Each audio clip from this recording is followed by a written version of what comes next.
El pisco, nuestra gran bebida nacional, nuestra bebida emblemática, es uno de los destilados más puros que existen. Es realmente cada vez más consumida en el Perú, pero todavía no lo suficiente. Es una bebida que debemos promocionar todavía aún más. Soy Lucía Daltaus y bienvenidos a Tiempo Después. Mi nombre es Juan Luis Orrego. Esta noche, el pisco, Patrimonio Cultural de la Nación.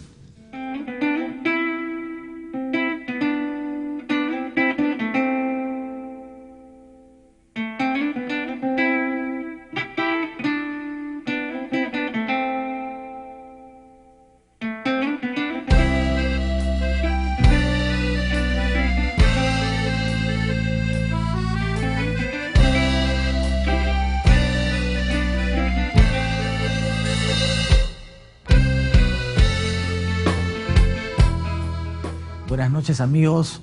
Hola, Lucía, ¿cómo estás? Hola, ¿qué tal? Hoy día vamos a hablar pues de nuestra bebida de bandera, el pisco, que afortunadamente en los últimos años se ha comercializado, se ha difundido bastante, no solamente en nuestro país, sino en el mundo. Nuestros índices de exportaciones han aumentado considerablemente. Es un producto que ya se ha posicionado en ciertos mercados. Y es una situación totalmente inédita porque hace unos 20, 25 años pues el pisco estaba como postergado en los bares, en las fiestas, en las reuniones de los peruanos. Así es, y hoy día forma parte de nuestra identidad. Bueno, tenemos justamente a dos grandes productores de pisco con nosotros para hablar del tema. Está con nosotros primero Marcos Martínez, que él es productor de la bodega El Sol, de la marca Hijo de Sol. Bienvenido, Marcos, ¿qué tal? Gracias. Bueno, un gusto estar acá con ustedes. Nuestra bodega data de comienzo del siglo pasado. Sí. Ahora nos cuentas, vamos a presentar también al otro compañero. Sí, sí. Un poco acelerado, disculpe. Y nuestro otro invitado es el señor William Temoche, él es presidente del directorio agroindustrial Viejo Tonel. Muy buenas noches. Viejo Tonel. Buenas noches. Ahora, empezamos, Lucía. Bueno, nada, hagamos una especie de... Justamente ya estaba introduciendo el tema histórico, Juan Luis, como siempre. Y hablemos un poquito de cómo, no en qué momento, no sé si ustedes saben en qué momento se empieza a consumir ya el pisco. Bueno, no solamente de una manera, como digamos, ya más revalorada, sino en qué momento se empieza realmente a producir pisco en el Perú. Bueno, la historia data de mucho. Podemos ir hasta hace 400 años. Que se empezó hay un vestigio documentario, ¿no?, que dice de que hubo pues una cierta cantidad que dejó un señor, el griego, en herencia. Pero el pisco realmente ha agarrado un poco de impulso de hace unos 10, 12 años. Ha empezado a salir piscos de muy buena calidad. Y de alguna manera ha surgido un poco de patriotismo, la gente quiere consumir pisco porque también hay buenas marcas en el mercado, ¿no? Claro. Y eso lleva pues a que el consumo crezca de una manera muy acentuada, ¿no? Claro, que la gente lo empieza a querer como suyo y como una bandera, digamos, okay, ¿no? Así es. ¿No? La historia, digamos, ustedes tienen como muchos más años de historia, digamos, en la producción del pisco. Bueno, no, Viejo Tonel, pero... Viejo Tonel solamente tiene 16 años. Bueno, pero más que... Ajá. Tal vez sí somos de la etapa más reciente de la... relanzamiento, digamos así, del pisco. El pisco estaba un poco postergado, tal vez había mucha falsificación, había desconfianza del público en consumirlo, pero desde hace unos 15 años atrás ya hay muchas marcas en el mercado de buena calidad, lo cual le ha dado más confianza. Ahora uno puede ir a muchos lugares, restaurantes, y puede pedirse un trago, un cóctel, eligiendo la marca, ¿no? Antes no había esa opción. Las casas o matrimonios o cualquier tipo de eventos, a uno limitaba un pisco sour y muchas veces era falsificado y amanecía con una tremenda resaca. Claro. Marcos, muchos opinan que este auge del pisco fue a través de una reacción nacionalista y patriota, porque nuestro vecino del sur había reclamado el pisco como suyo. Incluso ellos habían rebautizado un puerto, una caleta, con el nombre de pisco para atribuirse la denominación de origen. Es correcto. Realmente es como una reacción ante ese pero tuvo que ocurrir eso, o sea que no nace de aquí. Lamentablemente sino que, sí. ¿no? Sí, tuvo que ocurrir, como que dicen, carnos para recién reaccionar, ¿no? O que otros valoren para nosotros valorar, digamos. Es correcto, así es.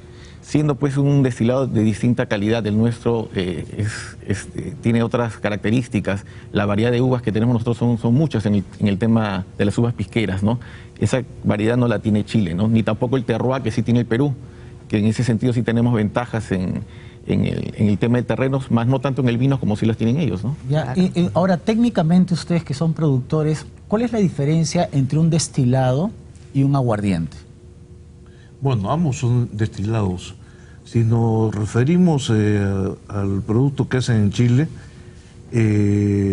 ellos destilan bajo el sistema de columnas, ¿Ya? así como se destila el ron, por ejemplo. En cambio, nuestro destilado se hace en alambique de cobre. Son sistemas de destilación diferentes, son uvas diferentes. Cuando uno destila por columna, sale el destilado con un grado alcohólico superior a 70 grados. ¿Ya?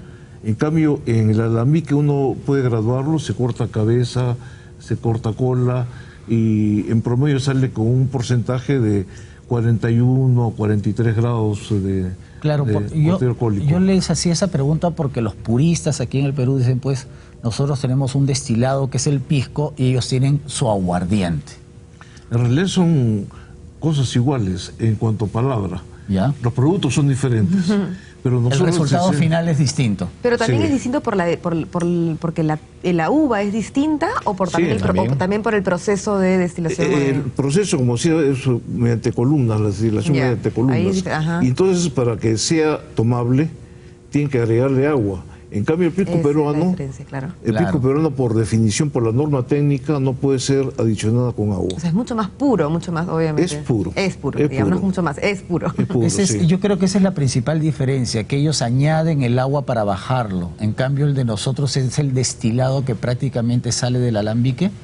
Exactamente, pero además de eso, al destilar uno con la columna, pierde muchos aromas. Si uno huele un aguardiente sureño, ¿Ya? no tiene mayor aroma.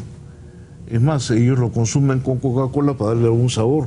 En cambio, nosotros sí podemos tomar una copa, un shot de un pisco nuestro, porque tiene aromas, y por eso los concursos. Claro. En Chile difícilmente se puede hacer un concurso de pisco, porque al destilarse, por la forma de destilarse, ellos tienen muy poca aroma o no tienen ningún aroma, y en la boca es inexpresivo. Además, ellos como que han estandarizado, entonces se hace por cantidad y no necesariamente por calidad. Ahora, Marcos, la palabra aguardiente en realidad siempre ha existido, porque en la época colonial, por ejemplo, se hablaba del aguardiente de uva, y con eso no estoy cometiendo ningún pecado, porque en los documentos se dice aguardiente de uva.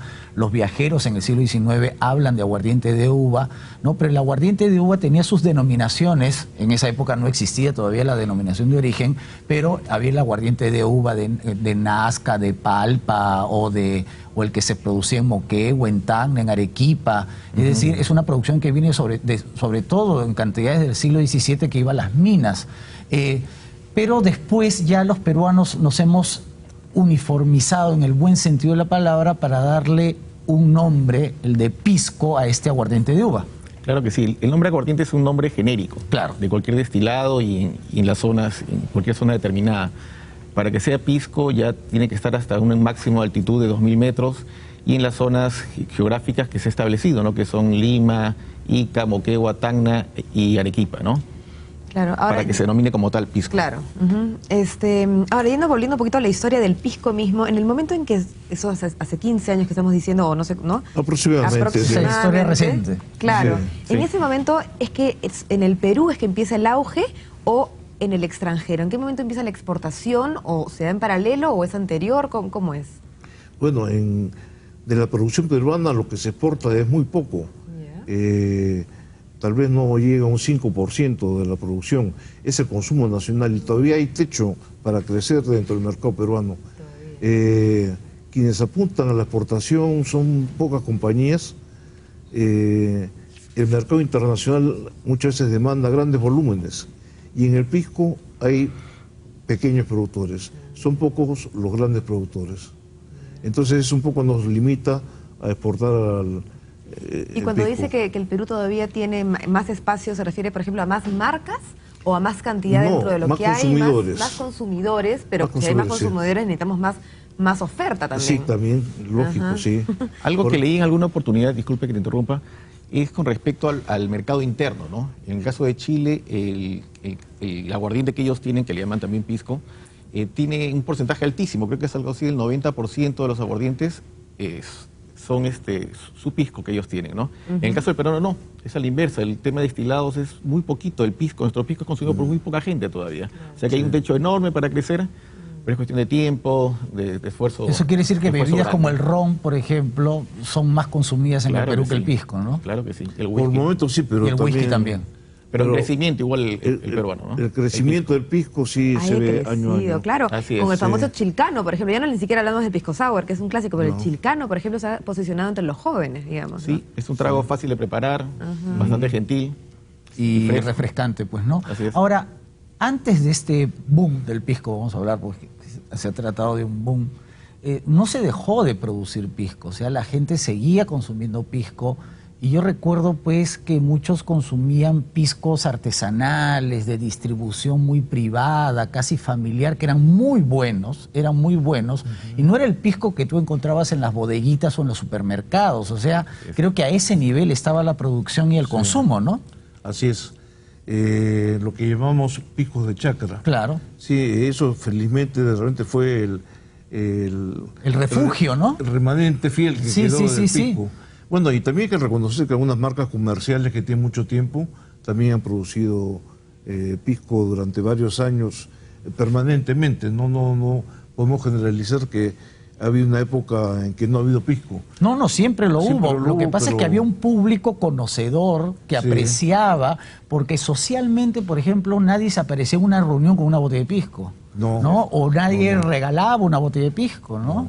O hoy día celebro mi santo y hay pisco, ¿no? O sea, el whisky, el ron, el vodka eran las bebidas, entre comillas, prestigiosas. Así es. Es correcto, sí, era el concepto que se manejaba. Claro. Pero cada vez es más común ver de que lo que tú dices, ¿no? De que la gente vaya a una reunión y lleve su botella de pisco. Se ha revertido, es cierto. Sí. Claro, se regala mucho y también en la comida está muy bien introducido en la comida gourmet, digamos, que también que están en tanto auge, digamos, Sí, ¿no? Ahí también. es un buen enganche, digamos. Así es. Y esperemos, ¿no? Que el tema culinario jale de alguna manera también al pisco, ¿no? Como que está enlazado, ¿no? Claro. Ahora, cuando comentaba que había poca producción, también tiene que ver por la destilación y todo eso, pero también es porque es todavía un trabajo muy artesanal, o no lo ves como el tema de la producción Creo del que ya es pisco? algo mixto, ¿no? Se utilizan Sí. ya ciertas maquinarias para el tema del despalillado, para el tema del frío, para tener una mejor calidad de pisco, ¿no? Porque ya el tema de la pizza, eso ya pasó es de otros tiempos, ¿no? Un tema de higiene, Claro. básicamente, ¿no? Ajá. Y está en vías digamos, a complejizarse más en términos de mecanismos Sí. más modernos, Yo creo digamos. que sí, yo creo Ya. que sí. Hay un ingrediente más también en este tema, es que la denominación de origen, por definición, habla de que es el destilado de un mosto fresco. Mosto fresco significa el jugo de uva fermentado, lo que llamamos cachina. Ajá. Entonces apenas ya el jugo se fermenta, se debe destilar. Yo no puedo guardar un mosto 3, 4 meses. Ya, Y ya se descompone y ya da otros sabores. claro. Y eso se aprecia en la calidad del pisco. Entonces la época de producción, de destilación, dura 2 meses en Perú. En Chile puede hacerlo uno todo el año, porque sí guardan los mostos y a la hora de destilarlo en las columnas ya estos malos olores que puede tener el mosto fermentado, por más refrigerado que haya estado, ya se diluye. Claro. En cambio con el sistema de alambique no. Claro, perfecto, está clarísima. Bueno, nos vamos a un pequeño corte y regresamos con más del pisco.